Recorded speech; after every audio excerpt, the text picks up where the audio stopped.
Najväčší trest pre narcistu nie je hnev, ani pomsta. Je to tvoj pokoj. Narcista nepotrebuje tvoju lásku, ani tvoju nenávisť. Potrebuje tvoju pozornosť. A keď mu ju zoberieš, začne sa rozpadávať. A to bolí viac než čokoľvek, čo mu môžeš povedať. V tomto videu ti ukážem 5 spôsobov, ako narcistu rozložiť.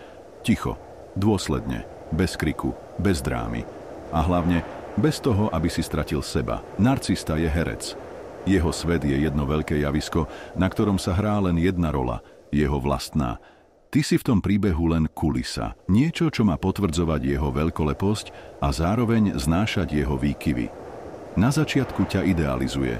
Postaví ťa na piedestál, je pozorný, zniesol by ti modré z neba a tým si ťa získa. Potom ťa kontroluje, postupne obmedzuje a izoluje od ľudí, ktorí sú ti blízki, až zostane jediným v tvojom živote. A nakoniec ťa zničí, alebo sa o to aspoň pokúsi. Ale len vtedy, ak mu to dovolíš. Tvoja sila je v tom, čo mu dovolíš. A keď sa rozhodneš, že ťa už nezaujíma, čo si o tebe myslí, v tej chvíli stráca nad tebou moc. V tomto videu ti ukážem 5 nenápadných, ale účinných spôsobov, ako rozložiť narcistu bez toho, aby si sa ho čo i len dotkol. Poprvé, buď nepredvídateľný. Narcista miluje šablóny. Vie, že ak spraví A, ty spravíš B, on nevyvoláva konflikty, aby s tebou bojoval. On ich vyvoláva, aby ťa viedol ako bábku. Vie presne, ktorým slovom ťa zasiahnuť, aby si sa bránil. Vie, čo musí povedať, aby ťa vyprovokoval. Vie, čo spochybniť, aby si sa začal ospravedlňovať. A tak sa to deje znova a znova. On ťahá za nitky. Ty tancuješ. Ale keď spravíš niečo iné, keď sa len usmeješ a povieš zaujímavé, alebo ešte lepšie, nič. Vyhodíš mu jeho scenár z rúk. A narcista bez kontroly nad scénou je ako herec bez textu. Zrazu sa začne zamotávať.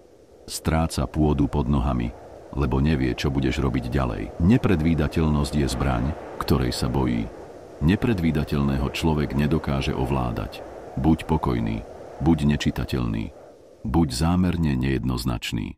A sleduj, ako sa jeho moc rozpadá bez toho, aby si povedal jediné slovo. Predtým, ako prejdeme k ďalším bodom, nezabudni sa prihlásiť na odber a kliknúť na like. Po druhé, neospravedlňuj sa za to, aký si. Narcista sa ťa nebude snažiť zničiť priamo. Nepríde a nepovie, zmeníš sa, lebo mi vadíš. Nie, on na to ide inak, pomaly. Nepriamo, systematicky. Narcista neznáša, keď sa mu ten druhý vymkne spod kontroly. Preto bude útočiť na tvoje schopnosti, tvoj talent, tvoju sebadôveru, tvoje rozhodnutia. Bude ťa spochybňovať cez iróniu, cez výsmech, cez falošné porovnávania.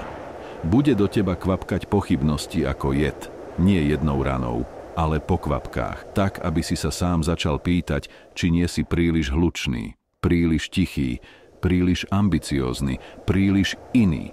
Bude zhadzovať tvoj štýl, bude sa vysmievať tvojim snom, bude spochybňovať tvoje istoty, ale ak sa ani raz neospravedlníš, ak si dovolíš ostať sám sebou, aj keď sa ťa snaží zlomiť, ak sa pozrieš do zrkadla a povieš si, som v poriadku taký, aký som, spustíš v ňom lavínu neistoty, pretože si mu práve ukázal, že svoju hodnotu nestaviaš na jeho potvrdení a v jeho svete to znamená jedinú vec, že ťa nedokáže ovládať. Po tretie, nepodávaj mu zrkadlo, nech si ho drží sám. Jedna z najčastejších chýb, ktorú ľudia robia v kontakte s narcistom, je snaha ho opraviť.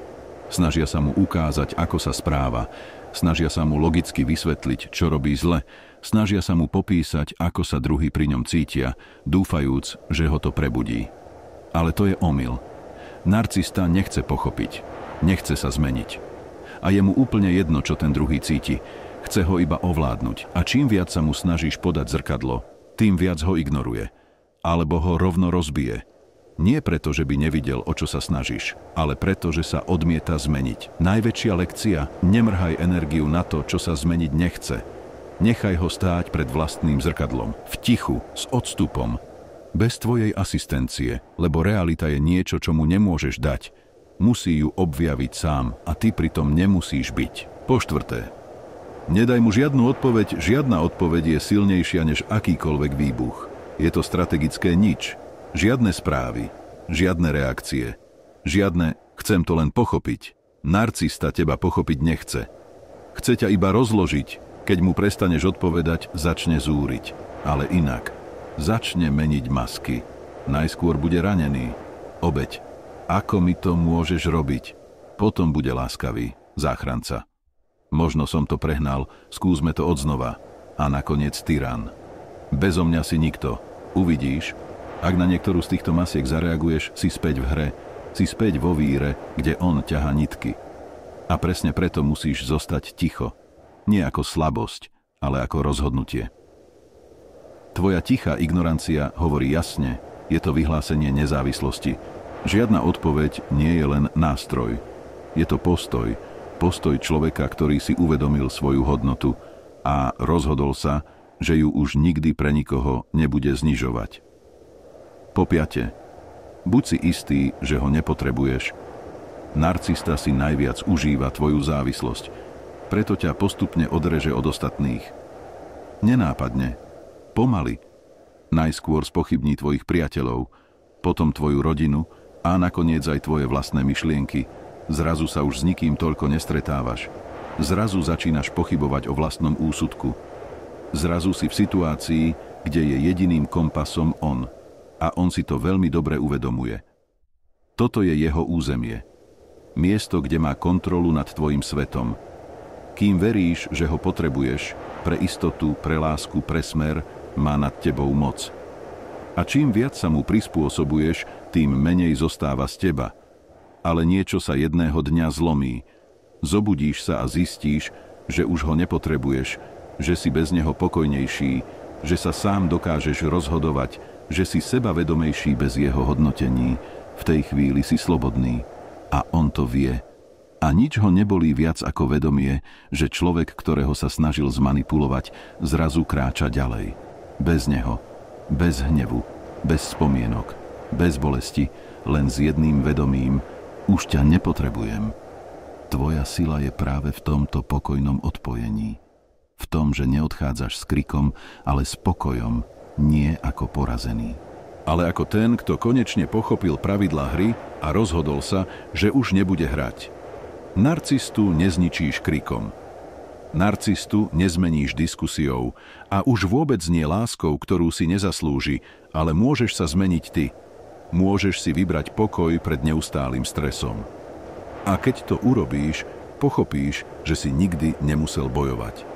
Stačilo prestať hrať. Ak sa ti toto video páčilo, daj mu like, napíš do komentára, ktorý z týchto spôsobov by bol pre konkrétneho narcistu v tvojom živote ten najničivejší. Nezabudni sa prihlásiť na odber. Som stoický rebel. Vidíme sa na budúce